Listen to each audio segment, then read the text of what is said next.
Hi everyone. ఇంట్లోనే ఈజీగా protein పౌడర్ని ఎలా తయారు చేసుకోవాలో చూపిస్తాను, చూసేయండి. ఇక్కడ నేను అన్ని ఐటమ్స్ని, నాకు అవైలబుల్గా ఉన్న ఐటమ్స్ని తీసుకున్నాను. మీకు ఇంకేమైనా ఎక్స్ట్రా కావాలంటే యాడ్ చేసుకోవచ్చు. ప్రతిదాన్ని ఒక్కొక్క బౌల్ తీసుకున్నాను. ఒక చియా సీడ్స్ మాత్రం హాఫ్ బౌల్, ఫ్లాక్ సీడ్స్ కూడా కొంచెం తక్కువ తీసుకోవాలి. అండ్ పూల్ మఖానా మాత్రం 2 బౌల్స్ తీసుకున్నాను. ఇప్పుడు మనం ఒక కడాయి పెట్టుకొని పూల్ మఖానా వేసి వేయించుకోవాలి. ఇది కొంచెం క్రిస్పీగా అయితే సరిపోతుంది. ఇప్పుడు దాన్ని తీసుకొని పక్కన పెట్టుకోవాలి. అదే బాండీలో కొన్ని బాదం అండ్ కాజు, ఈ బాదం కాజు అనేది 2 కలిపే వేసుకుంటున్నాను అండ్ ఫ్రై చేసుకుంటున్నాను. మనకి కాజు అనేది కొంచెం గోల్డెన్ బ్రౌన్ కలర్ వచ్చాక తీసేస్తే సరిపోతుంది. ఇప్పుడు అందులోనే పల్లీలు కూడా వేసుకుంటున్నాను. ఈ పల్లీలు కొంచెం వేగాక తీసేసి ఇవి మాత్రం సపరేట్గా పెట్టుకోవాలి, ఎందుకంటే మనము దీనిలో ఉన్న పొట్టుని తీసేసుకుంటాం కాబట్టి.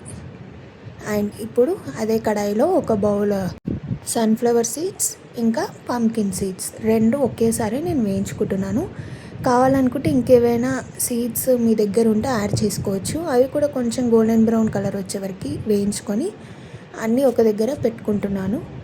అండ్ ఇప్పుడు ఇందులోనే ఫ్లాక్ సీడ్స్ చియా సీడ్స్ 2 కలిపి ఒక బౌల్ అయ్యేలా చూసుకోవాలి మనము. ఇప్పుడు అందులోనే కొన్ని నువ్వులు కూడా వేసుకున్నాను. నువ్వులు ఒక హాఫ్ బౌల్ సరిపోతుంది. అండ్ ఇందులోనే చియా సీడ్స్ కూడా వేసుకొని ఫ్రై చేసుకుంటున్నాను. ఫస్ట్ కొంచెం ఫ్లాక్ సీడ్స్ అనేవి వేగాక ఒక 1 మినిట్ గ్యాప్ తర్వాత చియా సీడ్స్ అండ్ నువ్వులు వేసుకుంటే సరిపోతుంది. అన్నీ బాగా వేగిపోతాయి. ఇలా వేగినవన్నీ పక్కన పెట్టుకొని అండ్ అందులోనే డేట్స్లో ఇత్తులు తీసేసి వేసుకున్నాను. ఇవి కూడా కొంచెం ఫ్రై అయితే సరిపోతుంది. ఇవన్నీ డ్రై రోస్ట్ మాత్రమే చేయాలి. ఎక్కడ కూడా నెయ్యి కానీ ఆయిల్ కానీ నేను వాడలేదు. ఇలా చేసుకునే అన్నీ మనము చల్లారనివ్వాలి. అండ్ అలాగే పల్లీలు కూడా పొట్టు తీసి పెట్టుకోవాలి. మీకు కావాలనుకుంటే ఇందులో వాల్నట్స్ కూడా యాడ్ చేసుకోవచ్చు, పిస్తా కూడా యాడ్ చేసుకోవచ్చు. ఇంకేమైనా సీడ్స్, నట్స్ ఏ ఉన్నా మీరు యాడ్ చేసుకోవచ్చు.